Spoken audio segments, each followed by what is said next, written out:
እውነቴን ልንገራችሁ ስነ ምግባር ባይኖረኝ ራሱ እኔ ከዚህ ቤተክርስቲያን ሞቼ እንኳን አልወጣም።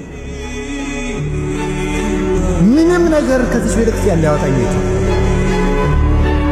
እንደዚህ ያለች ቤተክርስቲያን ነውር የሌለባት አትገኝም፣ የለችም።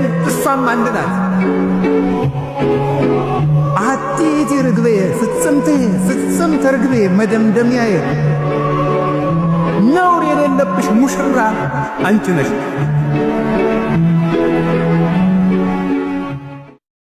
የሌለን የሆንበት በጣም ወደ ላይ ወጥተን ወደ ታች ያሽቆለቆልንበትን እንደ ቤተ ክርስቲያን አስተምሮ ደግሞ ትልቅ ስፍራ ትልቅ ቦታ የሚሰጠውን አንድ ትምህርት አንስተን እንማማራለን። እኔም ብዙ ሰዓት አልወስድም። በጥቂቷ ደቂቃ ግን ሐሳባችሁን ሰብሰብ አድርጋችሁ በጋራ እንድንማር እግዚአብሔር ሁላችንን ይርዳል። ሁልጊዜ እንደምንናገረው ሐዋርያው ያዕቆብ ምንም ነገር ስትፈልጉ ጌታ ቢፈቅድ በሉ ይላል። ሐዋርያው ያዕቆብ በያዕቆብ መልእክት ምዕራፍ 4 ከቁጥር 14 ላይ ወገኖቼ እግዚአብሔር ቢፈቅድ ይሄንን ወይም ያንን እናደርጋለን በሉ፣ በነገር ሁሉ እግዚአብሔር ቢፈቅድልኝ በሉ ይላል። ማን ቢፈቅድ? እግዚአብሔር ቢፈቅድ። እንኳን ለመስራት ቀርቶ ለማሰብ የእግዚአብሔር ፈቃድ ይጠይቃል። የማን ፈቃድ ወገኖች? እንኳን በትክክል ለመስራት ቀርቶ እንደ ሰው በትክክል እንድታስብ የእግዚአብሔር ፈቃድ ይጠይቃል። በትክክል መስራት የሩቅ ነገር ነው ወገኖቼ። በትክክል ማሰብ የምትችለው እግዚአብሔር ሲፈቅድ ነው። ማን ሲፈቅድ ነው? ለዛ ነው እያየን የማናየው፣ ለዛ ነው እየሰማንም የማንሰማው፣ ለዛ ነው የማናስተውለው፣ ለዛ ነው የሚሰማ አካልም እንዳለ የማናውቀው። እግዚአብሔር አይሰማኝም፣ እግዚአብሔር አያየኝም የሚሉ የድፍረት ቃላትን የምንናገረው ከዛ የተነሳ ነው። ነገር ግን የሰራዊት ጌታ እግዚአብሔር በውኑ ዓይን የፈጠረ አያይም ወይ? ጆሮን የፈጠረ አይሰማም ወይ ይላል። ሁሉን እግዚአብሔር ያያል፣ እግዚአብሔር ይመለከታል። ነገር ግን ከልባችን እንድንሰማ እንድናይ እግዚአብሔር ሁላችንን ይርዳል። እዚህ ትምህርት ክፍል ውስጥ ወደ 20 ሐሳቦች አሉ። እነዚህን 20 ሐሳቦች አጠር ባለ ደቂቃ ውስጥ እናይና ትምህርታችንን እንጨርሳለን። እንግዲህ በደንብ ለማይታያቸው ሰዎች ቃሉን እናገራለሁ። ክርስቲያናዊ ስነ ምግባር፣ ክርስቲያናዊ ምን? ከኔ ጋር በሉ እስቲ። ክርስቲያናዊ ስነ ምግባር ምን? ስነ ምግባር። የዛሬ 10 ዓመትም የዛሬ 20 ዓመትም ይሄን ትምህርት ተምራችኋል። ይሄን ትምህርት በጆሮ ታውቁታላችሁ። ብትመልሱልኝ ደስ ይለኛል። ከሴቶች አንድ ሰው፣ ከወንድ አንድ ሰው ስነ ምግባር ማለት ምን ማለት ነው ላንተ? ቤተ ክርስቲያን ስነ ምግባርን ምን ብላ ታስተምራለች? እንግዲህ እዚህ ምድር ላይ ብዙ ነገር ኖሮ ስነ ምግባር ከሌለ ምንም ነገር የለም። ምንም ነገር ኖሮ ልክ ሁለት የማይነጣጠሉ ነገሮች እንደማለት ነው። ምንም አይነት ነገር ኖሮ ስነ ምግባር ከሌለ እንደውም ላንብብላችሁ። በዚህ በያዕቆብ ምዕራፍ 2 ከቁጥር 14 ላይ ወንድሞች ሆይ አንድ ሰው እምነት አለኝ ቢል ስራ ግን ባይኖረው ይጠቅመዋልን? አንድ ሰው እምነት አለኝ ቢል ስራ ባይኖረው የዛ ሰውዬ እምነቱ ይጠቅመዋል ወይ? እምነቱ የሚጠቅመው ከስራው ጋር ስለሆነ። ቀጥሎ እንደዚህ ይላል፣ እንዲህ ያለ እምነትስ ሊያድን ይችላል ወይ ይላል። እኔ በጣም ነው የሚገርመኝ። አንድ ሰው እምነት አለኝ ብሎ ስራ ከሌለው እየጠየቀ ነው ያለው ሐዋርያ ያዕቆብ። እምነት አለኝ ብሎ ሰው ስራ ከሌለው ይጠቅማል ወይ ይልና እንደዚህ ያለ እምነት ያድናል ወይ? ያድናል ወገኖቼ? ያድናል? ንገሩኝ፣ ያድናል?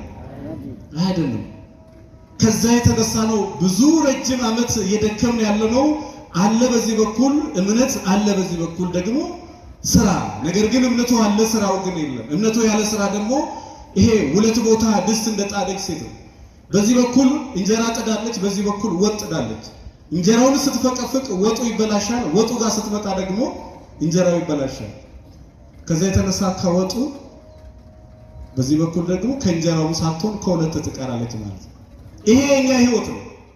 አንዳንድ ሰዎች እግዚአብሔርን አላቸው፣ ከእግዚአብሔር በላይ ዓለሙን ስለሚወዱት ከእግዚአብሔርም አይሆኑም፣ ከዓለሙም አይሆኑም። አንዳንድ ሰዎች ደግሞ እግዚአብሔርን ስላላቸው እግዚአብሔርን ሁሉን አለው፣ እግዚአብሔርን ያለው ማንን ያለው ወገኖች? ማንን ያለው? እግዚአብሔርን ያለው ሁሉ ነው ያለው። እንግዲህ ክርስቲያናዊ ምን ይላል? እስኪ መልሱልኝ። እንግዲህ ከሴቶች አንድ ሰው ከሆነ ክርስቲያናዊ ስነ ምግባር ማለት ምን ማለት ነው? በጣም ሰዓት የለንም። ወደ 20 ሐሳብ ነው 20ውን መጨረስ አለብንና ክርስቲያናዊ ስነ ምግባር ተው። ሌላው ስነ ምግባር ማለት ምን ማለት ነው?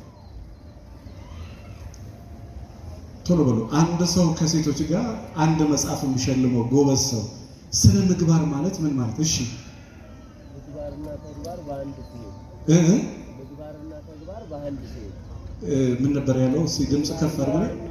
ምግባርና ተግባር በአንድ ሲሄድ ምግባርና ስነ ምግባር በአንድ ሳይድ፣ ተግባር በአንድ ሲሄድ በአንድ መንገድ፣ ተግባር በአንድ ስቴፕ።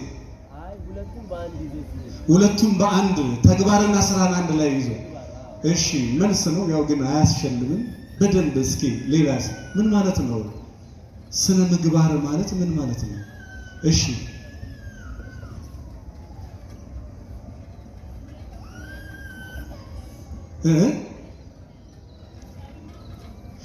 ውስጣዊና ውጫዊ። እሺ ስነ ምግባር በሁለት ይከፈላል፣ በጎ ስነ ምግባርና መጥፎ ስነ ምግባር። ግን ስነ ምግባር ማለት ምን ማለት ነው ባጭሩ? ብዙ ጊዜ አንድ መጽሐፍ እንኳን ተሸልማችሁ አታውቁም። አንድ ትልቅ አባት ግን ባለፈው ተሸልሞ ነበር። ጥሩ ነው፣ ይሄ መልስ ነው። እሺ ስነ ምግባር ማለት ላለምኩበት ዓላማ መገዛት ማለት ነው። ይሄ መልስ ነው። ግን ስነ ምግባር ማለት ምን ማለት ነው? ከኋላም ይቻላል። ምን ማለት ነው ስነ ምግባር ማለት? እሺ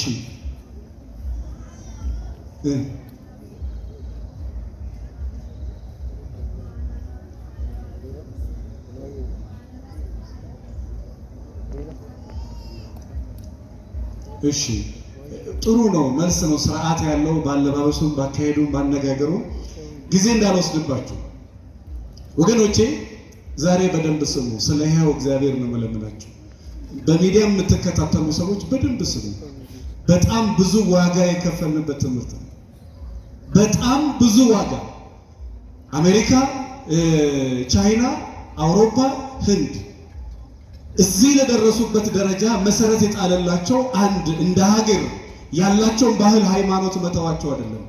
ይሄ አይምሯቸው ላይ ስነ ምግባራቸው ላይ የሆነ ነገር ስለሰሩ ተመልሰን እዛው ቦታ ያልትላንትኑ ጭቃ የምንረግጠው አንድ ነገር ስለረሳ ብዙ ነገር አለን፣ ስነ ምግባር ግን የለም። ስልጣን አለን፣ ሀብት አለን፣ ዕውቀት አለን፣ መልክ አለን፣ ብር አለን፣ ስነ ምግባር ግን የለም። ያለ ስነ ምግባር ደግሞ ያለክ ነገር ባዶ ነው። ስነ ምግባር ማለት ባጭሩ የተዋበ። እስኪ መልሱልኝ። ምን ያለ የተዋበ ባህሪ ስነ ምግባር ወይ የተዋበ ባህሪ ባጭሩ። በዚህ አድርገን በኋላ ያኛው መልስ ልመልስላችሁ። ከዚህ በመቀጠል እንግዲህ ስነ ምግባርና መንፈሳዊ ሕይወት ከኔ ጋር በሉ። ስነ ምግባርና መንፈሳዊ ሕይወት በዚህ ዘመን ትልቁ ችግሩ ከዚህ ዲሼን የሚያክል ሰው ዘፈን እያዳመጠ እየሄደ ከዚህ ቁልቢ ገብርኤልን የሚያክል ሀገር ሀብራ የምትማገጥበትን ሴት ይዞ እየሄዱ ዋዜማ ገብርኤል ለማደር አልጋ ቤት የሚያድሩ ሰዎች ምን ስለሌለ? መንፈሳዊ ስነ ምግባር ስለሌለ። መንፈሳዊ ስነ ምግባር ቢኖርማ የቱ ቦታ ማድረግ እንዳለበት ጠንቅቀህ ታውቃለህ። የቱን ምን ቦታ ማድረግ እንዳለበት ታውቃለህ። ምን ቢኖር? ስነ ምግባር ቢኖር። ስነ ምግባር ስለሌለ እኮ ነው ቤተ መቅደስ ውስጥ ኦንላይን የሚገቡ ሰዎች አሉ። ሾርት ቪዲዮ የሚሰሩ ሰዎች እግዚአብሔር ይቅር ይበላቸው። ማን ይቅር ይበላቸው? ማን ይቅር? አዎ እኔ ስልካቸውን ሳይለንት የሚያደርጉ ሰዎች አሉ። ሲያስቀድሱ ያከበሩት እግዚአብሔር ያከብራል። ወገኖች ምን ያሉት? እግዚአብሔር ባከበርከው ልክ እግዚአብሔር ያከብራል። ባቃለልከው ልክ ግን አንተ የቀለልክ ትመጣለህ። እግዚአብሔርን መፍራት ትልቅ ባለጠግነት። እስኪ በሉ እግዚአብሔርን መፍራት ትልቅ ባለጠግነት ነው። ስነ ምግባርና መንፈሳዊ ሁለቱ የማይለዋወጡ። ክርስቲያናዊ ማለት አንድ የክርስቶስ ተከታይ የሆነ ክርስቲያን መንፈሳዊ ስነ ምግባር አለ። ያ መንፈሳዊ ስነ ምግባር ምንድን ነው? የተዋበ ያማረ እግዚአብሔር የሚወደው የሥጋ ፈቃድ ሳይሆን የመንፈስ ፈቃድ ነው። ቅዱስ ጳውሎስ እንግዲህ በጣም በሰፊው በዚህ በገላትያ ምዕራፍ 5 ከቁጥር 17 ላይ በሰፊው ይነግረናል ስለ ሥጋ ሥራ። በዚህ በገላትያ ምዕራፍ 5 ከቁጥር 19 ይላል የሥጋ ሥራ ግልጽ ነው ይላል። ይሄው ዝሙት ምን ከዛ ይላል ርኩሰት ከዛ ይላል መዳራት። ይሄ በጎ ስነ ምግባር የሌላቸው ይሄ የሥጋ ፈቃድ ያሸነፋቸው ሰዎች የሥጋ ሐሳብ ያለበት ዓለም ውስጥ ገብቶ የመንፈሱን ዓለም ማየት አይችልም። የመንፈሳዊውን ዓለም ለዛ ነው መጽሐፍ መንፈሳዊ ሰው ሁሉን ይመረምራል እሱ ግን በማንም አይመረምርም ይላል። ሐሳቡን ከእግዚአብሔር ጋር ያደረገ እግዚአብሔር መንፈስ ቅዱስ በጎ ነገር የሚያስመለክተው ነቢዩ ኢሳይያስ እንደተናገረው ጨዋ ግን ሐሳቡ ጨዋ ነው ይላል። እስኪ በሉ ጨዋ ሐሳቡ ጨዋ ነው ይላል። ትንቢተ ኢሳይያስ ምዕራፍ 32 ከቁጥር 8 ላይ ጨዋ ሐሳቡም ጨዋ ነው። ምን ይላል መጨረሻ ላይ? በጨዋነቱ ምግባር ጸንቶ ይኖራል። ጨዋ ሐሳቡም ጨዋ ነው፣ ስራውም ጨዋ ነው፣ አካሄዱም የጨዋ ነው። በዛ በጎ ምግባሩም ጸንቶ እስከ ዘላለም ይኖራል። የመጣ ሁሉ የሚቀይረው አይደለም፣ የሰማ ሁሉ የሚያስደነግጠው አይደለም። እኛ ሚዲያ ዓለማዊት ትልቅ ሚዲያ ላይ እግዚአብሔር የለም እኔ ቢሮ መጥቶ ይጠይቁኛል ሚዲያ ላይ እኮ እግዚአብሔር የለም የሚለውን ሰምቼ እውነት ነው ጥርጥር ውስጥ ገባዋል። እግዚአብሔር የለም የሚለው ሰው ሃይማኖቱ ምንድን ነው? ሰይጣን አለ ነው። ምንም ፍልስፍና አይጠይቅም፣ ምንም መፈላሰፍ አይጠይቅም። የሆነ ነገር ስትክድ የሆነ ነገር ታምናል። የእግዚአብሔር ሳትሆን ስቀር የሰይጣን ትሆናል። ምንም ጥያቄ የለውም። ከዛንስ መጽሐፍ ቅዱስ ባህሪ ምን አይነት ባህሪ እንደሚሆን በዚህ ተገልጦ ተነግሯል። ይሄን ሁሉ ደግሞ የሚሰብኩ የእግዚአብሔር እንዳንሆን ስነ ምግባር የሌላቸው ሰዎች እንደሆኑ ዝሙት ርኩሰት ይልና ምን ይላል መሰላችሁ? ርኩሰት፣ መዳራት፣ ጣዖትን ማምለክ፣ ሟርት፣ ጥላቻ፣ ጠብ፣ ቅናት፣ ቁጣ፣ ራስ ወዳድነት፣ መለያየት፣ አድመኝነት፣ ምቀኝነት፣ ስካር፣ ዘፋኝነት እንዲሁም እነዚህን የመሳሰሉ ከዛ በኋላ የመንፈስ ፍሬ ይልና ፍቅር፣ ምን ደስታ፣ ሰላም፣ ትዕግስት፣ ቸርነት፣ በጎነት፣ ታማኝነት እነዚህ የመንፈስ ፍሬዎች ናቸው። የመንፈሳዊ ሰው በጎ ስነ ምግባር ሰውን የሚወድ ነው፣ ራሱን የሚወድ ነው፣ እግዚአብሔርን የሚፈራ ነው፣ ሀገሩን የሚወድ ነው፣ ታማኝ ነው፣ ቅን ነው። የትም ብትመድነው የትም ቦታ ላይ ታማኝ ነው። የመንግስት መስሪያ ቤት ነው፣ እዚህ መስሪያ ቤት ነው። እዚህ ላይ ስንገባ እናየዋለን። ዞሮ ዞሮ የመንፈሳዊ ሕይወት ስነ ምግባር ይሄ ምንድን ነው የሚለው? እናንተ የሚታያችሁ በደንብ ለማይታያችሁ በደንብ ሳትሽኮረመሙ ምንድን ነው የሚለው? የአገልግሎት ስነ ምግባር። ካልሆነ ቦታ እንቀያየራለን። እሺ እስኪ በደንብ በሉልኝ። የአገልግሎት ስነ ምግባር። ቁጭ ብላችሁ እግዚአብሔር መስማታችሁ አገልግሎት ነው። አገልግሎት አይደለም። ስትመጡ ሰው ይማርባችሁ አላይማር። ስትሄዱ ታስተምራላችሁ አታስተምሩ። አገልግሎት ስነ ምግባር አለው የለውም? አለው የለውም? እኔ ከኋላ መምህራኖችን ብጠይቅ ደስ ይለኛል። የአገልጋይ ስነ ምግባር ምን መሆን አለበት? በተራራ ፀሐይ ድንጋይ ዳቦ ነው ብሎ የሚዋሽ አገልጋይ ነው ብላ ትነግረኝ። ጨለማውን ብርሃን ነው ብሎ የሚዋሽ ይሄ እግዚአብሔርን ያገለግላል አትለኝ። ይሄ የአገልግሎት ስነ ምግባር አለው። አገልጋይ የአገልጋይ ስነ ምግባር አለው። ባነጋገሩ፣ ባካሄዱ፣ ባስተያየቱ፣ በመልሶቹ፣ ባለባበሱ የአገልጋይ ለዛ አለው። ይሄን ከሌለው አገልጋይ ነው። ራሱ ነው እያገለገለ ራሱ በትክክል አያገለግልም። በተለይ አባቶቻችን በደም ያጸኗት ቤተ መቅደስ ናት። መፍራት ይጠይቃል፣ ትሕትና ይጠይቃል፣ ቅንነት ይጠይቃል፣ ታማኝነት ይጠይቃል። የአገልግሎት ስነ ምግባር አለ። አገልግሎቱ ተቀባይነት ቅድም ክቡር መምህራችን ምን እያሉ ነበር? ይጸዳል፣ ይወለወላል። እግዚአብሔር ቢፈቅድ እግዚአብሔር ማገልገል ነው አይደለም። ያ ግን ከምን ጋር? ከስነ ምግባር ጋር። አገልጋይ ነኝ ብለህ ሰንበት ተማሪ ነኝ ብለህ መምህር ነኝ ብለህ ዘማሪ ነኝ ብለህ ስነ ምግባር ከሌላት ነጠላ ለብሳ ስነ ምግባር ከሌላት ነጠዋ ዋጋ ከፍላለች ማለት ነው። ያ ጥሩ አይደለም። ከዚህ ቀጥሎ ያለው ነው። ስለዚህ አገልግሎት ምን ይጠይቃል? እየሰማችሁ ነው? አስረዘምኩት። አገልግሎት ምን ይጠይቃል? ስነ ምግባር። ስነ ምግባር ምን ማለት ነው? በጎ የተዋበ ባህሪ ማለት ነው። ይህም በደንብ እያየን ስንሄድ በደንብ ታያለ።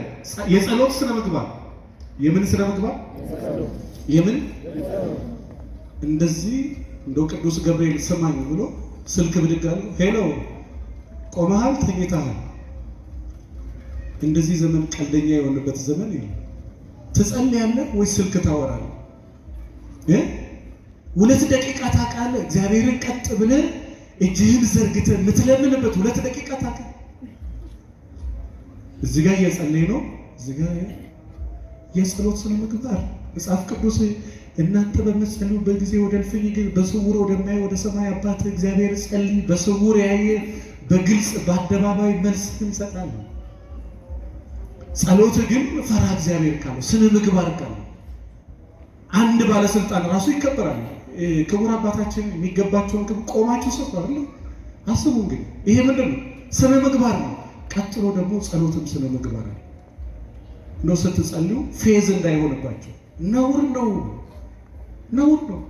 እኔ እንኳን በዚህ ሁሉ ዓመት 5 ዓመት ሳማክር እንግዶቼ ከውጪ ሲገቡ እግዚአብሔር ምስክሬ ነው የ14 ዓመትም የ20 ዓመትም ሰው ይምጣ ብድግ ብዬ ቆሜ አረፈን ብዬ እሱ ቁጭ ካለ ማለት ቁጭ ብዬ ትልቅ ነገር ነው ብዬ ላወራላ። ስነ ምግባር ይጠይቃል። አንተ ስነ ምግባር ከሌለ እንዴት ስነ ምግባር ታስተምራለህ? ካንተ ምን ይማራሉ ሰራተኞች? ህዝብ ከኛ ምን ይማራል? ሚስት ካንተ ምን ትማራለች? ልጅሽ ካንቺ ምን ትማራለች? እንደ አልጋ ቤት ከሌሊቱ 5 ሰዓት የምትገባ አንተ ልጅ ካንተ ምን ይማር? አንተ ራሱ ስነ ምግባር መማር አለብህ። አልጋ ቤት ነው 5 ሰዓት የሚገባው። እንዴት ባለ 5 ሰዓት ይገባል? እንዴት 6 ሰዓት ይገባል? ሌሊቱን ሙሉ ጠጥታ እንዴት 7 ሰዓት ሴት ልጅ ቤቷ ትገባለች? ስነ ምግባር የሌላ ሴት እንዲህ አይነት ሴት ናት። እንኳን ለልጆቿ ለራሷ ማጥቶ አደራችሁን በጸሎት ሰዓት ላይ ሐሳባችሁን ሰብሰብ አድርጉና እግዚአብሔርን ጌታ ሆይ ማረኝ፣ ስራዬን ባርክልኝ፣ አንደበቴን ባርክልኝ፣ ልጆቼን ባርክልኝ፣ ሀገሬን ባርክልኝ፣ አገልግሎቴን ባርክልኝ፣ ገንዘቤን ባርክልኝ፣ አንደበቴን ባርክልኝ፣ ግንባሬን ባርክልኝ፣ እርጅናዬን ባርክልኝ። ይቻላል አይቻልም? መቼ ለምን? መጽሐፍ ቅዱስ አትለምኑምና አትቀበሉም ይላል። እስኪ በሉ አትለምኑምና አትቀበሉ። አዎ ከላይ ወደቀ እንጨት ማጅራትን ብሎ እንዳይገል ስራ ቦታ ራሱ ሄደ። ጌታ ሆይ በሰላም አውጣኝ፣ በሰላም አግባኝ ብያቸዋለሁ። ከዚህ በፊት ከአዲስ አበባ ወደ ጂጂጋ መሄድ፣ ከአዲስ አበባ ወደ ባሌ ጎባ መሄድ ትልቁን ባስ ሰው ባሱ ላይ የወጣ ጥግ ይዘው ውዳሴ ማርያም የሚደግሙ ሰዎች ያውቃሉ። ይሄ ነው ጥሩ ሰው ነበር። ይሄ ነው ሰውነት። ሲገባ እንደዚህ ነው መጥቶ መርከበኞች እናውቃለን፣ ዳዊት ይደግማሉ፣ ፓይለቶች እናውቃለን። መጀመሪያ ይጸልያሉ፣ በሰላም አውጣኝ፣ በሰላም አግባኝ። ከዛም በሰላም እዛ ከደረሱ በኋላ ደግሞ መልሰው ያቺን ስመው በሰላም ያስገባኸኝ እግዚአብሔር ስም የተመሰገነ። ይሄ ነው ስነ ምግባር። በትክክል የማትጸልይ ሰውዬ ዳዊት የደገምክ 30 ጊዜ የምታዘናጋ ሰውዬ እና በትክክሉ ሳናመልክ እንዳንሞት ጸሎት ምን ይጠይቃል? መልሱልኝ በእግዚአብሔር። ከዛሬ ጀምሮ ታረጋላችሁ። እግዚአብሔር ምስክሬ ነው። እመኑኝ፣ ሰላማችሁን ታዩታላችሁ። በቃ በርህን ዝጋ። የ100 ሚሊዮን ብር ስራ ለምን ዝጋና እግዚአብሔር ለምነው መጀመሪያ። ምንም የምታጣው ነገር የለም። ምንም ስለ ጮክ አይደለም። ተረጋግተህ እግዚአብሔር ነው የኔን እንጀራ አንተ ስጠኝ ለምኑ። በደል ስለ ሀገር ለምኑ፣ ስለ ባለስልጣናት ለምኑ፣ ስለ ቤተ ክርስቲያን ለምኑ፣ እያደጉ ስላሉ ልጆቻችን ለምኑ፣ ስለ ድርጅት ለምኑ። ምን ችግር አለ? አንተ ሚሊዮነር ብትሆን እግዚአብሔር ምንድነው ችግሩ? ምንም። ግን ለምን መጀመሪያ ጸሎት ምን ይጠይቃል? ስለዚህ የጸሎት ስነ ምግባር። ከዚህ ቀጥሎ ያለው ደግሞ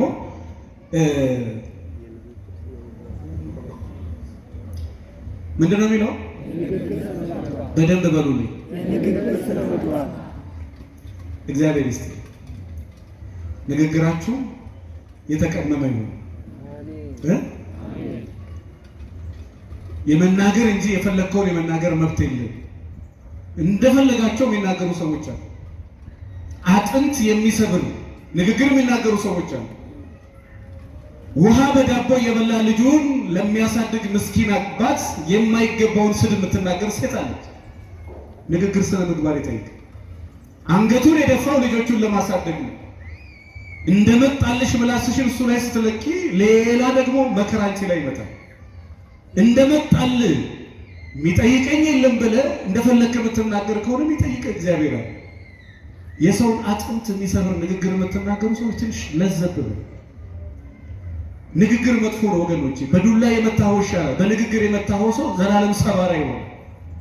ሰራተኛ በ2000 ብር ቀጠርኩ ብለህ እንደፈለገ አትናገር።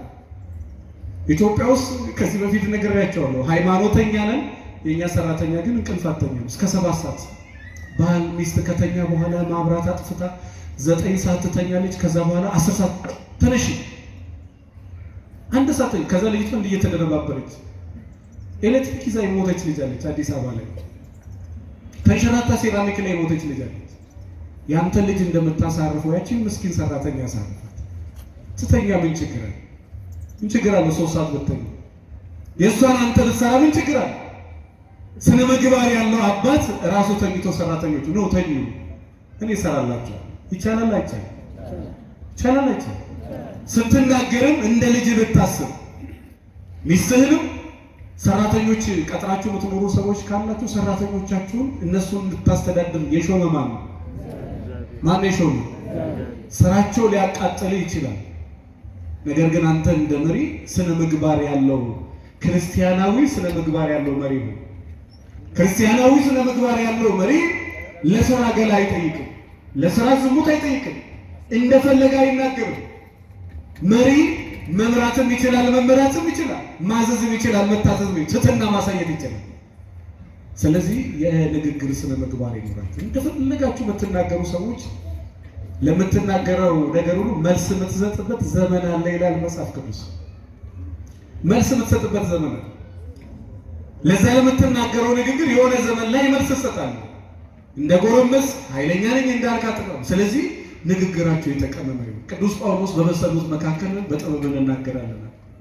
ጥበባችን ግን የዚህ ምድር ጥበብ ነው፣ የሰማዩን ጥበብ ነው። ስለዚህ ትንሽ ንግግራችሁ መካከል ስነ ምግባር የተሞላ እግዚአብሔርን መፍራት ያለበት። ማንን መፍራት?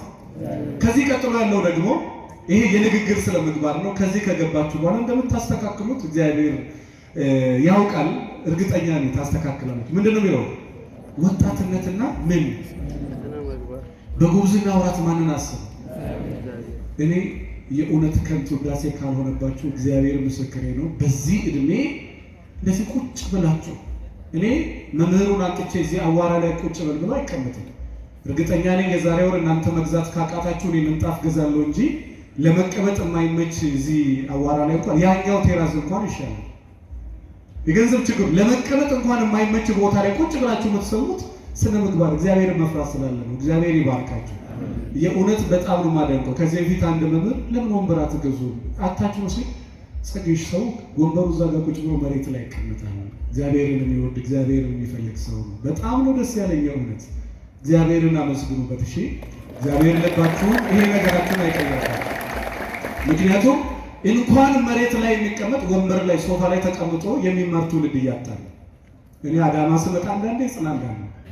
እንኳን ወንበር ላይ ሶፋ የሚመሳሰል ወንበር እየገዛ ቁጭ ብሎ የሚማር እየጠፋ ነው። ግን እዚህ አዳማ ስመጣ አንዳንዴ ማየው ስነ ምግባር የእውነት አገልጋዮቹ በጣም እግዚአብሔር ይወዳቸዋል። ወንበር ላይ ቁጭ ብሎ በትክክል የሚሰማ እየጠፋ ነው። እንኳን መሬት ላይ ቀርቶ እግዚአብሔር ይባርካቸው።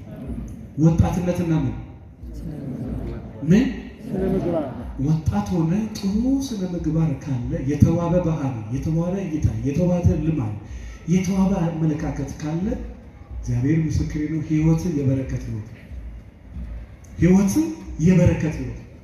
ወጣት ሆነ ግን ስነ ምግባር ከሌለ በጫት፣ በሲጋራ፣ በዝሙት፣ በመዳራት፣ በክለብ፣ በዘፈን ነው የምትሞተው። ጥያቄ ነው። እኔ ያሳዝኑኛል። ሲጋራ የሚያጨሱ ጫት የሚቀሙ 200 ብር ሆኖ የሚለምኑ ልጆች አሉ። ለስሙ ስታዩት ወጣት ነው፣ የእንትና ወንድም የእንትና እህት ነው። 200 ብር ገንዘቡ ነው። በጫት አልቀው፣ በሲጋራ አልቀው፣ ጥርሳቸው አልቀው ዛሬ ነገ ተዋለው ሲል በአንድ ጥርስ የቀሩ ሰዎች እናውቃለን። አዎ ሰውየው ነው አሉ ንስሐ አባቱ ጋር ዛሬ ተዋለው ነገ ተዋለው። ትዳሩ የተበጠበጠው በጫት ነው። ዛሬ ነገ ሲል ወደ 60 ዓመት ምናምን ሞላውና እንዳለ ጥርሱ አልቆ አንድ ጥርስ ቀረች። አባታችን በቃ ከዚህ በኋላ ጫት የሚባል ነገር በእርሶ ቃል እገባለሁ ትቻለሁ። ልቃምስ ብትል ከዚህ በኋላ በምን ጥቅም አለ? እኔ ራሴ ወቅጬ ካልሰጠው በስተቀር ወጣትነትና ምን ስነ ምግባር ወጣትነትና ስነ ምግባር ሲዋሃድ ትልቅ ስራ ለቤተ ክርስቲያንም ለራስህም ለሀገር መስራት ይችላል። 70% በተለይ ኢትዮጵያ ውስጥ ያለው ወጣት ይሄ ወጣት በጣም ስነ ምግባር ያለው ነው። እኔ ምንም ጥያቄ የለም። በዚህ ላይ ደግሞ ትንሽ ሊጨምርበት ከምነግራችሁ በላይ ከዚህ ቀጥሎ ያለው ደግሞ ስነ ምግባርና ምን በደንብ በሉልኝ። አዎ ሚስት እዚህ ሰፈር ካለች ቀና በይና በደንብ ስሚ በላት። ባለቤትሽም እዚህ ካለ በደንብ እየሰማት ነው። ከዚህ ከገባክ ይቅርታ እንደምትጠይቃት ከዚህ እንደገባሽ እግሩ ላይ ወድቀሽ ይቅርታ እንደምትጠይቂ እርግጠኛ። ትዳር ስነ ምግባር ይጠይቃል አይጠይቅም? ለባህል ራስን ዝቅ ማድረግ ትትና ነው ትትና አይደለም? እግዚአብሔር በመጽሐፍ ቅዱስ ላይ ባል ራስ ነው ያለው ወንድ ከሴት ይበልጣል አላለም። አንተ ንጉሥ ነው እሷ ባሪያ ነች አላለም እግዚአብሔር። አንተ ራስ ነህ እሷ አካል ነች። አንተ ያለ እሷ ዋጋ የለህም፣ እሷም ያለ አንተ ዋጋ የላትም እንጂ ያለው አንተ ባለስልጣን ነች እሷ ባሪያ ነች አላለም። ከኃላፊነቶቿ ውስጥ አንዱ ምግብ መስራት አንተን መንከባከብ ነው እንጂ እሷ ያንተ ባሪያ ነች አላለም መጽሐፍ ቅዱሱ። እኛ እንደምንለው መጽሐፉ አይልም፣ መጽሐፉ እንደሚለው ደግሞ እኛ አለን። ስነ ምግባር ይጠይቃል። ምን ትዳር አንድ ለወንድ ልጅ እጮኛ የሆነች ሴት አለች። የምትሰጠው ነገር አለ፣ የምትከለክለው ነገር አለ። ስነ ምግባር ያላት ሴት ከሆነች ምን እንደምትሰጠው ምን እንደምትከለክለው ታውቃለች። አንድ ወንድ ስነ ምግባር ካለው ምን ማድረግ እንዳለበትና ምን ማድረግ እንደሌለበት ጠንቅቆ ያውቃል። ስነ ምግባር ያለው ወንድ ወገኖች አንድ ትልቅ ነገር እዚህ ጋር ልንገራችሁ። ራስ ከበሰበሰ ተቀዋገ። እኔ በተለይ ወንድ ልጅ ሆናችሁ እግዚአብሔር ለትልቅ ክብር ለትልቅ ኃላፊነት መሪ አድርጎ ሾሞ እንደ ንጉሥ አድርጎ እግዚአብሔር ትልቅ ቦታ ሰጥቶ እኔ መሬት ላይ መርመስመስ የሚወዱ ሰዎች፣ ውርደትን እንደ ክብር የሚያዩ ሰዎች። አባት ከተበላሸ ራስ ከበሰበሰ ከዛ በኋላ አካል ዋጋ የለው። የሚስት ራስ አድርጎ እግዚአብሔር ባለም ይሾም። ሚስት ጋር ምን ትጠብቃለህ? አንተ ጋር ጸሎት ከሌለ፣ አንተ ጋር ትትና ከሌለ፣ የሥራ ፍቅር ከሌለ፣ ታማኝነት ከሌለ፣ ቅንነት ከሌለ፣ አለባበስ ከሌለ፣ አነጋገር ከሌለ፣ አረማመድ ከሌለ ምን ታስተምራታለህ? ለሱ የቱ ጋር ነው ባለመጥቶ ነው? ባል እኮ ራስ ነው። ያቅፋታል፣ ይወዳታል፣ ብታጠፋ መስመር ያሳያታል። ነው እንደዚህ አይደለም፣ ወደዚህ ነው ይላታል። ለዚህ ነው እግዚአብሔር እዛ ቦታ ያስቀመጠው። አንተ የሌለህን ስነ ምግባር ለማን ታስተምራለህ? መጀመሪያ አንተ ይኑር የባል ስነ ምግባር መጀመሪያ ይኑር። ሰው ሲኖረው አይደለም የሚሰጠው፣ ከሌለ ምን ትሰጣለህ? መጀመሪያ አንተ ይኑር። እኔ ብዙ ሚሊዮን ሰዎች ዓለም ላይ እየተሰቃዩ በጣም በብዙ ወንዶች አውቃለሁ፣ በተለይ ስነ ምግባር በሌላቸው። እዚህ ሀገር እኮ እንደው ለገንዘብ ብሎ ትዳር የሚይዙ ሰዎች አሉ። ገንዘብ ትልቅ ነገር ሆኖ ገንዘቧን ለማግኘት የሷ ህይወትስ የራሷ ጉዳይ እድሜ ይኖራል። እንደዚህ ለገንዘብ ብለህ ትልቅ ቤት ለመግባት የሌለውን አለ ያንን ከዚህ አጋይተህ እንጀራ ትበላለህ። ሰምተህ ታውቃለህ? በመጽሐፍ ቅዱስ ላይ በታሪክም በፍልስፍናም በሳይንስም የሰው ህይወት አበላሽተው የራሳቸው ህይወት የሚስተካከሉ ሰው ሰምተህ ታውቃለህ? ካልሰማኸው በሰፈርከው ለአንተ ይሰፈርልሃል። በዛው መስፈሪያ ለአንተ ይሰፈርልሃል። የሰው ህይወት የሚያበላሹ ሰዎች የነሱ ህይወት ሲበላሽ እናውቃለን። የሰው እንጀራ የሚያበላሹ ሴቶች እኔ አሁን በቃኝ ካንተ ልጅ ነበር የምፈልገው ብላ 2 ልጅ ወልዳ፣ የእውነት ትክክለኛ ታሪክ ነው ነገር 2 ልጅ ወልጃለሁ ብላ ሰውየው ምንም ያላረገውን ሰውዬ ሰባብ ፈልጋ ጤና ነስታ ከቤት አስወጣቸው። የሚሊዮነር ልጅ ናት። እግዚአብሔር በሚያውቀው ዓመት አልሞላም 2 ልጆች ሲሞቱ።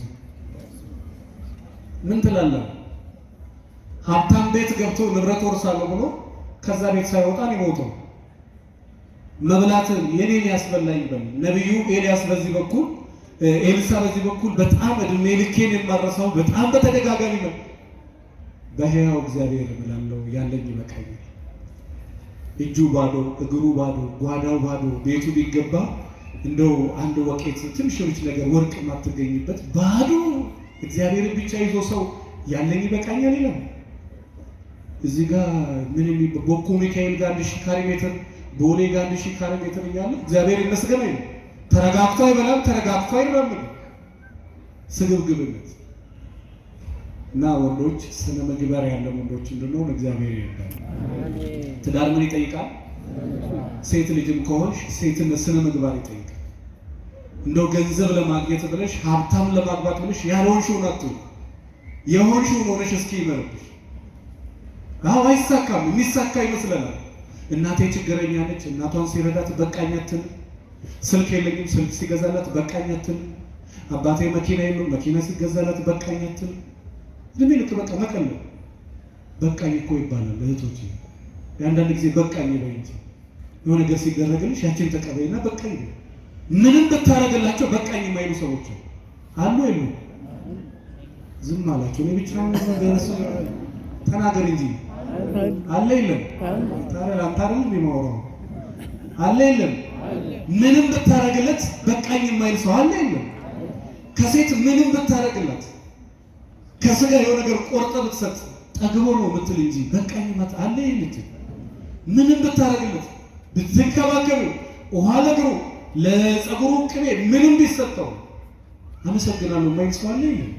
ያው ምስጋና ቢሰጠው ምንም ብታረግለት አመሰግናለሁ እግዚአብሔር ይስጥልኝ ትልቅ ጸሎት ትልቅ ምስጋና ስነ ምግባር ይጠይቃል። ትዳር ምን ይጠይቃል? ከዚህ ቀጥሎ ያለው ደግሞ ያለባበስ ስነ ምግባር። አለባበስ ስነ ምግባር አለው የለው? አለው የለው? ክርስቲያናዊ አለባበስ ለሴት ልጇ ለወንድ ልጅ እግዚአብሔር እንደፈቀደልህ መጠን እግዚአብሔር እንዳስቀመጠልህ መጠን አለባበስ ሰው ይገዛል። ከዚህ እስከዚህ የተቀደደ መዳበሪያ የሚመስል ነገር ለብሰህ ድህነትህን እንጂ ሀብትህን የሚያሳይ አይደለም፣ ድህነትህን የሚያሳይ አይደለም። ባለባበስ ግን አንተ የሕያው እግዚአብሔር ልጅ የሥላሴ ስራ ነው። ሰውነትህን ገላህን ትሸፍናል። ያም አለባበስ ስነ ምግባር ነው። የ200 ሺህ ብር ጫማ ነው ያደረኩት ብለህ ለጉራ ለማሳየት ነው። 200 ሺህ ብር ጨረቃ ቤት ለመግዛት መከራ የሚያዩ ሰዎች አሉ። ጸጋዬ ይሄን ሹራብ የገዛሁት 400 ሺህ ብር ነው። ለምን ትነግረኛለህ? ይበልጥ ድህነቴ እንዲሰማኝ ነው? አዎ ካለማ የሚሊዮን ብር ልበስ። ወገኖቼ ራሳችሁን ከማንም ጋር አታወሩ። ይሄ ህይወት የኔ ህይወት ነው። ባለኝ ነገር ማን ይመስገንበት? አለባበስ ስነ ምግባር ይጠይቃል አይጠይቅም? ይጠይቃል አይጠይቅም? አዎ። እና ምናልባት ሴቶችም እዚህ ካላችሁ አለባበስ ስነ ምግባር ይጠይቃል። አንቺ ቲክቶክ ላይ እንደፈለገ አድርገሽ የምትለቂው ያ ቪዲዮ ሚዲያ ላይ 5 ዓመት ከቆየ 5 ዓመት ውስጥ 5000 ሰው ወደ ዝሙት ይነዳል። ያን ደግሞ እግዚአብሔር ይጠይቅሻል። ያን ደግሞ እግዚአብሔር ይጠይቅሻል። ትልቅ ብርቅ አድርጎ ገላቸውን እንዲያወዛወዙ እኔ እንዲነኝ የሚኮሩ ሰዎች አሉ። ብረት ገፍቶ ሰውነታቸውን ሙጥጥር አድርገው ይሁን ጥሩ ሰውነት ይኖር፣ ግን ስነ ምግባር ይሁን። ሰውነትን እንደበቀረ ሸፍኑ። እግዚአብሔር ይክበርበት። በጉልበትህም በጤናህም በአይምሮህም ማን ይክበርበት? እግዚአብሔር። አለባበስ ምን ይጠይቃል? ስነ ምግባር። ስነ ምግባር ያላት ሴት የምትለብሰውን አለባበስ ልበሽ። ካልሆነ እንደ ቀድሟ ሴት እዚህ ጋር ምጣድ ጥዳለች፣ እዚህ ጋር ወጥ ጥዳለች። ወጡ ጋር ስትሄድ ምጣዱ ጋር ስትሄድ ጸበል ስትመልሽ ያኛውን ስትመልሽ መጀመሪያ መንፈሳዊ ሕይወትሽን አስተካክል። ከዛ በኋላ ይሄን ይዞ ሰው ይሄን ይሰራል። ሰው እዚህና እዚህ ሲል ሁለቱን ነው። ስለዚህ በክርስትና ሕይወት ውስጥ የክርስቲያን ስነ ምግባር ሌላኛው አለባበስ ነው። ከዚህ ቀጥሎ ያለው ደግሞ የሥራ ስነ ምግባርና አለባበስ ብለናል። ከዚህ ቀጥሎ ያለው ስነ ምግባርና ምን? እኔ በቤተ ክርስቲያንም በስብከተ ወንጌል ኃላፊነትም በመንግስትም ትልቅ ቦታ ላይ ያላችሁ ሰዎች ያ ዶግማ አይደለም። እዛ ቦታ ክብርህን ከጠበቅ የመቆየት እድል ጥሩ፣ ክብርህን ካልጠበቅ ግን መውረድ አለ። ስልጣን ስነ ምግባር ይጠይቃል አይጠይቅም? ይጠይቃል አይጠይቅም? እንደው ስለ እግዚአብሔር ብለህ ለህሊና ስትል በጎ ነገር ስራ። በጎ ነገር ሰው ይወደድህም አይወደድህም፣ ግን እግዚአብሔር የወደደው ስራ ስራ። ማን የወደደው? ማን የወደደው? ክቡር አባታችን ከዚህ ቤተክርስቲያን ለቀው ቢሄዱ እዚህ ቤተክርስቲያን ለዚህ ቤተክርስቲያን ያደርጓትን እቺን ህንጻ ትውልድ ለዘላለም ይናገር፣ ሰው ይናገር። ለህሊና ስትል ግን በጎ ነገር ሰርተው ይሄዳሉ። በጎ ነገር ሰርተው ይሄዳሉ። ያላደለው ከዚህ ቤተክርስቲያን ሲወጣ 100 ሰው ቀጥሮ ይሄዳሉ። ለሱ ብልጣብልጥነት ነው፣ ትልቅ አዋቂነት። ያደላቸው ደግሞ ለቤተክርስቲያን ይጠቅማል ብሎ ባለቀ ሰዓት ሌላ መዘዝ ውስጥ እኔ በእውነት በውስጤ በጣም ነው ያከበርኳቸው። እግዚአብሔር ይጠብቃቸው። የእውነት ከንቱ ውዳሴ አይደለም። በጣም ነው ደስ ያለኝ። አውርተናል ቀድሞ አባታችን ተቸገሩበት እንቅልፍ ምጡበት ግድ የላቸው ትልቅ ነገር ነው አይደል? ይሄ 200 ሚሊዮን እንደዚህ መካከል ያለ ባላት በቃ እኔ እሰጣለሁ ሊል ይችላል። አንድ እግዚአብሔር ያደላት ሴት እኔ 100 ሚሊዮን ብር እሰጣቸዋለሁ። ትልቅ ነው ትልቅ ነው። አዎ አንዷን ጠርቼ ለሊቱ ሙሉ ስትሉ እንዳታቱ። አንዷ መታ 100 ሚሊዮን ብር ቃል ገብታ ዛሬ ማታ ለሊቱ ሙሉ ካልተዘመረ እንዳትሉ። አንድ ሰው የሚሸፍነው አንድ ሰው ማድረግ የሚችለው ብዙ የሚገርመው ስልጣን የሰጣችሁ ሰዎች በስልጣን እንደው ስነ ምግባር ይኖራችሁ። ያለበት ስልጣን ስነ ምግባር ይጠይቃል። ስነ ምግባር ከሌለ ብዙ ነገር ታበላሻል። መሪዎች፣ ባለስልጣናት፣ ዲፕሎማቶች ያለ መከሰስ መብት ያላቸው እሱን ተጠቅመው ጥሩ ስነ ምግባር ካላቸው ለዘላለም ለትውልድ ጥሩ ነገር ሰርተው ያልፋሉ። ካልሆነ ግን ብዙ ነገር አበላሽተው ይወርዳሉ። እግዚአብሔር ይጠብቀን። ማን ይጠብቀን? የቤተክርስቲያን መሪዎችን፣ ጳጳሳትን ጥሩ ስነ ምግባር ካለ ለትውልድ የሚጠቅም ትውልድ ቀርጸው ያልፋሉ። ምን ካለ? ጥሩ ስነ ምግባር ካለ። ከዚህ ቀጥሎ ያለው ደግሞ የሥራ ምን ጨርሻለሁ። 4 ወይ 5 ነው የሚቀር። የሥራ ፍላጎት የሌለው ሰው ስራ መስሪያ ቤት ይገባና ለአሰሪው ችግር ለራሱም ችግር ይሆናል። አሰሪዎች ውስጥ እንደዚህ አይነት ነገር ገጥሟቸው አልገጠማቸው? ከቤት ወጣ ስራ ቦታ መዋል የምትፈልግ የሥራ ፍቅር የሌላት ሴት ስራ ቦታ ትገባና የሥራ ፍቅር የሌለው አገልጋይ ነኝ ብሎ ቤተክርስቲያን ይቀጠርና ለቤተክርስቲያን ሰዎች ደክም የሥራ ፍቅር የለውም። የመስራት ፍላጎት የለውም። ዝቅ ብሎ የማስተካከል የማስተናገድ ፍላጎት የለውም። ቤተክርስቲያን ላይ ግን ሌላ ሸክም ይሆናል። ስራ የማትወድ ሴትም ስራ ቦታ ገብታ ለስራው ሸክም ናት። ስነ ምግባር ካላት ግን አለቃ ያየኛል አላየኛል፣ እግዚአብሔር ያየኛል ትላለች። ማን ያየኛል? ማን ያየኛል? አዎ እግዚአብሔር ያየኛል ወገኖች። አለቃ ላይ ይችላል፣ ማንም ላይ ይችላል። የምትሰርቂው ገንዘብ ነገ ኦዲት ተደርጎ የማይደረስበት ገንዘብ ሊሆን ይችላል። ነገር ግን ማን ያያል? ማን ያያል? ከእግዚአብሔር መደበቅ ካልቻልሽ ታለ ምኑን ስራ ሰራሽ? ከእግዚአብሔር መደበቅ ካልቻልሽ ምኑን? ስለዚህ የሥራ ስነ ምግባር አለ።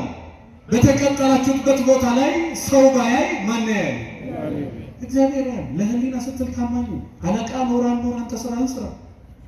ሁሌ ሰራተኞቼ ይላል እኔ አላየም፣ እግዚአብሔር ግን ያያል። ዛሬ እኔ ላይ ትቀልዳለህ፣ አንተ ላይ ይቀለድብሃል። ዛሬ ጸጋዬ የለም ብለህ ታሾፋለህ፣ ነገ ይሾፍብሃል። ክቡር አባታችን የሉም አንድ ወር አፍቶቷል፣ አንተ ስትቀልድ ይቀለድብሃል። እናንተ በሰው ሕይወት ስትቀልዱ ነገ ደግሞ አንተ ቢሮ ላይ የሚቀጠረው ሰው ነገ ደግሞ አንተ አሰር የሆነ ነገር ይቀለድብሃል። እንዳይቀለድባችሁ እናንተ በሰው አትቀልዱ። ያ የሰፈርከው ለአንተ መልሶ ይሰራ። የሥራ ስነ ምግባር የሥራ ፍቅር ከሌለ እንደለመድከው ግባና ተኛ። አዎ ለዛም ችግር ትሆናለህ፣ ያልሆነ ገንዘብ ትሰበስባለህ። ከዚህ ቀጥሎ ያለው ደግሞ ሀብትና ስነ ምግባር።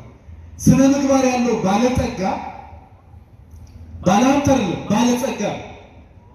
ባለጠጋ ደግሞ በገንዘቡ በጎ ነገር ይሰራል፣ የትውልድ አእምሮ ይሰራል፣ የትውልድ አመለካከት ላይ ይሰራል፣ የተራበ ያበላል።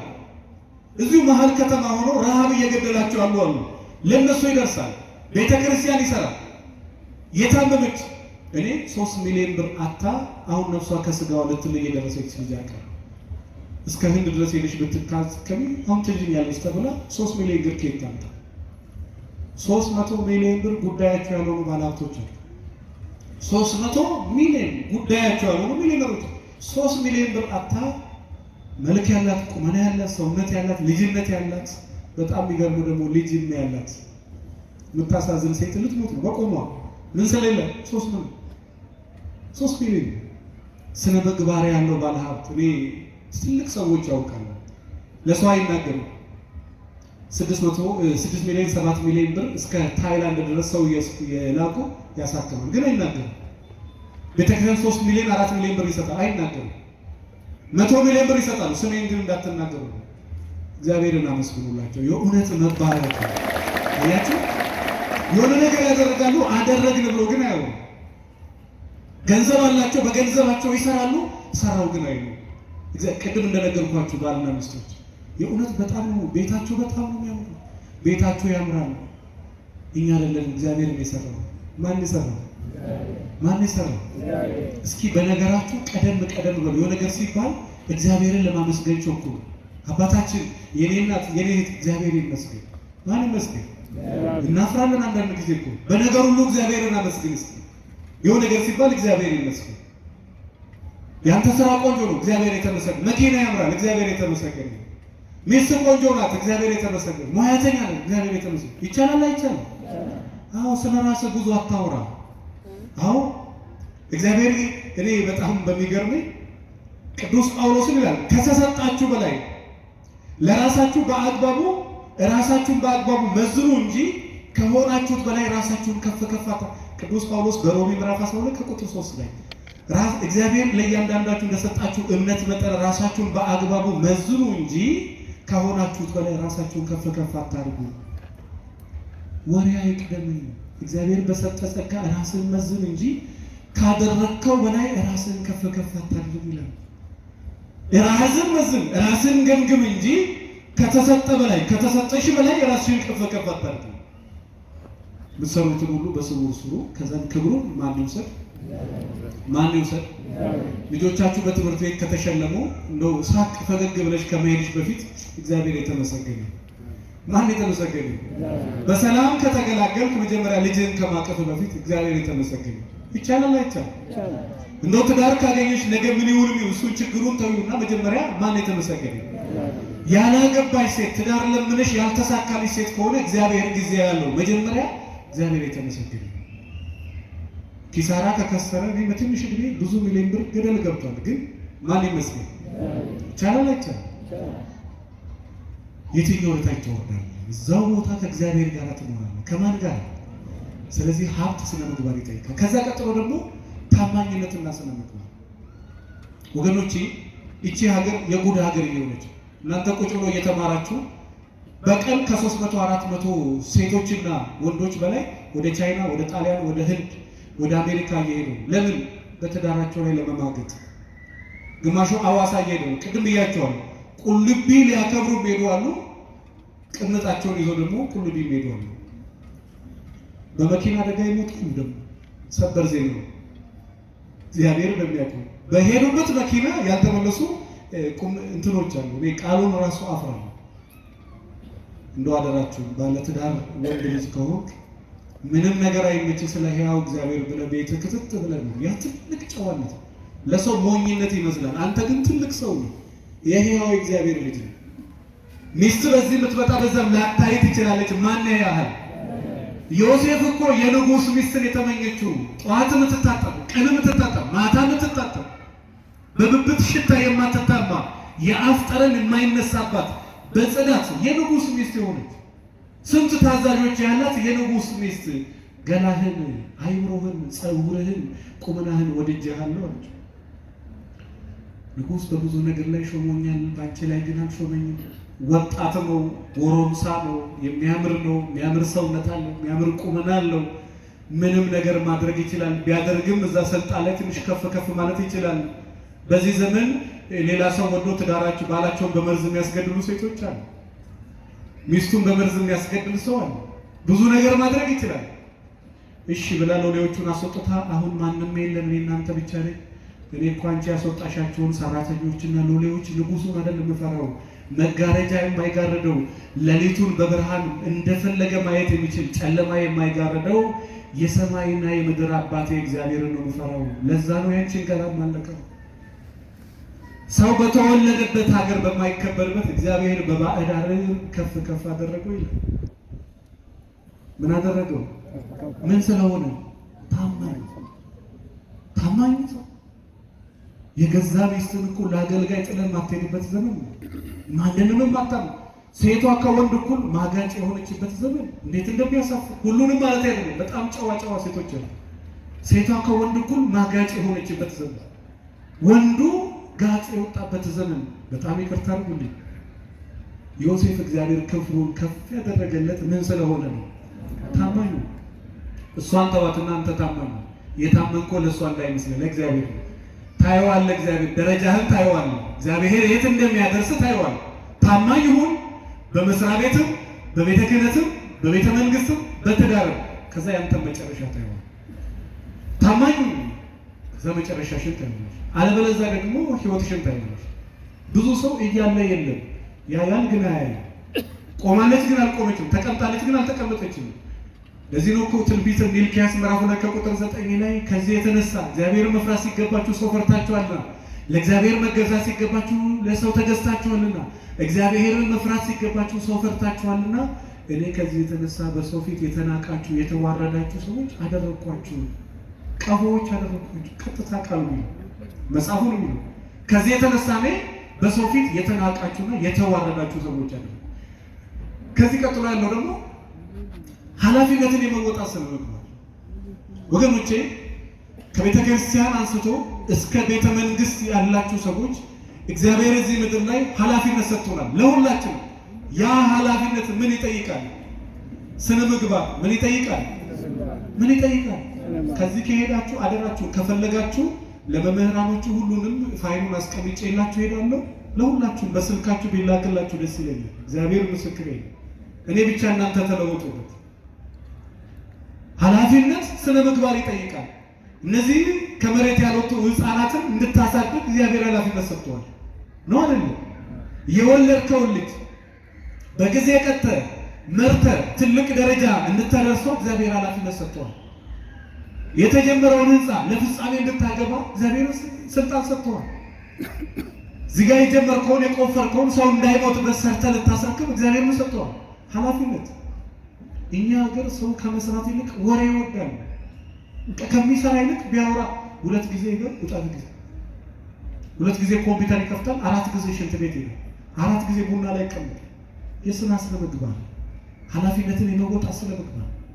ሴት ልጅ ከሆንሽ እግዚአብሔር ኃላፊ ያርጎሻል። ባለቤቷን የመንከባከብ፣ ባለቤቷን የመውደድ፣ ባለቤቷን የማክበር፣ ለባለቤቷ የመገዛት፣ አባቴ፣ ወንድሜ፣ ጓደኛዬ፣ ጌታዬ ብላ ባለቤቷን የማክበር እግዚአብሔር ኃላፊነት ሰጥቶሻል። ይሄን ለመወጣት ያስፈልጋል። ምኑን ትጸልያለሽ? ይሄን ሳትሞት እግዚአብሔር ሚስትን የመውደድ፣ ሚስትን የማክበር፣ ሚስትን የመሳም፣ ሚስትን የማቀፍ፣ ሚስትን የማስደሰት፣ ልጆችን የማሳደግ ኃላፊነት ሰጥቷል። ይሄን ሳትወጣ ምን ሌላ ስራ ትሰራለህ? ስለዚህ የኃላፊነትን የመወጣት ስነ-ምግባር። ከዚህ ቀጥሎ ያለው ደግሞ ጨርሻለሁ። ቅድስናና ምን ቅዱሳኑ አባቶቻችን ከዚህ ቀን በፊት በሕይወት እና አቡነ ተክለ ሃይማኖት እና አቡነ አረጋዊ እና አባ ኪሮስ እስትንፋሰ ክርስቶስ እና ቅዱስ ቂርቆስ ምድር ላይ ያሉ ቅዱሳን ቅዱስ ከተባሉበት ነገር አንዱ በስነ-ምግባር በሕይወት ስለኖሩ። ከዚህ ቀጥሎ ያለው ደግሞ ጨርሻለሁ። በጣም ይቅርታ። የምን ስነ-ምግባር? የምን ዛሬ አመኑ ነገ ካዱ። ጽናት ካለ ለመጽናት ከፈለግ መጀመሪያ ስነ-ምግባር ነው።